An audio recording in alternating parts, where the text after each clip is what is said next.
Halo semuanya, ketemu lagi dengan saya Mas Ayu. Pada video ini, kita akan mempelajari berbagai pendekatan pattern recognition. Video ini adalah video terakhir dari modul pendahuluan. Terdapat 4 pendekatan yang didefinisikan oleh Jain tahun 1999 dalam makalah Review Pattern Recognition. Kita akan lihat keempat pendekatan ini. Yang pertama adalah pendekatan template matching yang melakukan perhitungan kemiripan dengan template saat menentukan kelas. Sedangkan pendekatan kedua, statistical decision, menggunakan discriminant function. Dari hasil discriminant function ini kemudian ditentukan kelasnya. Pendekatan ketiga, pendekatan struktural, ini melakukan parsing terhadap grammar atau struktur yang dibangun. Sedangkan pendekatan yang terakhir adalah pendekatan neural network yang akan menggunakan neural network untuk menentukan kelasnya.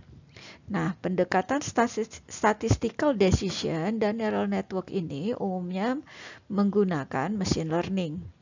Semua pendekatan ini masih bisa dimasukkan dalam pendekatan berbasis pengetahuan. Pada pendekatan template matching, terdapat template dari setiap kelas dan fungsi kemiripannya.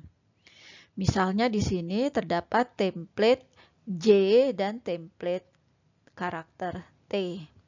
Saat ada data baru yang ada di atas, maka dilakukan matching untuk mendapatkan template yang paling mirip. Output system berupa kelas dari template yang paling mirip tersebut. Untuk kasus ini, jika dinyatakan template J ini lebih mirip terhadap data baru dibandingkan template T, maka outputnya menyatakan data baru ini adalah karakter J. Berikutnya adalah contoh lain dari pendekatan template matching yang ada di sebelah kanan. Di sini templatenya bisa berupa image object, misalnya burung, yang lalu dipakai untuk mencari image yang mengandung objek yang paling mirip sebagai image yang relevan. Pada pendekatan statistical decision atau machine learning, biasanya setiap data direpresentasikan sebagai vektor and feature. Kemudian terdapat discriminant function yang akan dipakai untuk menentukan kelas dari data tersebut. Nah, discriminant function ini dibangun dari kumpulan data training. Kita akan melihat contoh mengklasifikasikan dari suatu kondisi apakah akan membeli komputer atau tidak. Di sini labelnya adalah ada dua, yaitu yes atau no. Contoh discriminant function yang pertama adalah model probabilistik. Di sini dihitung berapa peluang setiap kelas terjadi, berapa peluang kondisi tertentu terhadap suatu kelas secara lengkap. Contoh dari pendekatan ini adalah naive Bayes, atau nanti kita bisa lihat Bayesian network.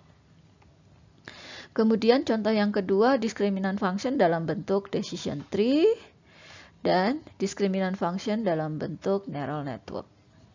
Masih banyak representasi lain dari pengetahuan atau hasil machine learning yang bisa digunakan untuk masuk dalam pendekatan ini.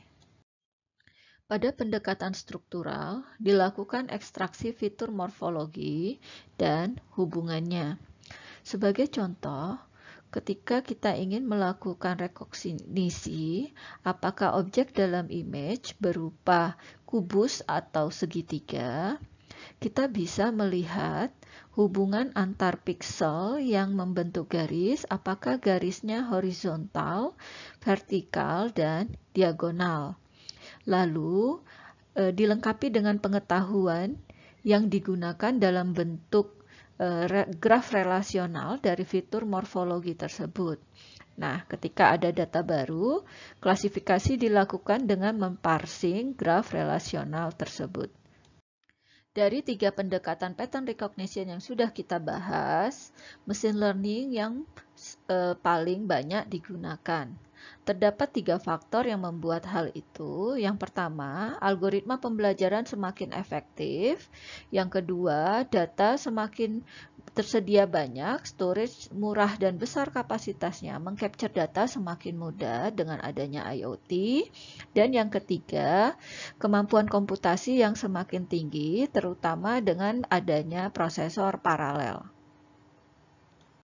Baiklah, kita sudah menyelesaikan video terakhir ini. Sebagai summary, kita sudah mempelajari 3 pendekatan pattern recognition, mulai dari template matching, statistical decision, dan struktural. Kita akan lanjutkan pada modul berikutnya. Selamat belajar.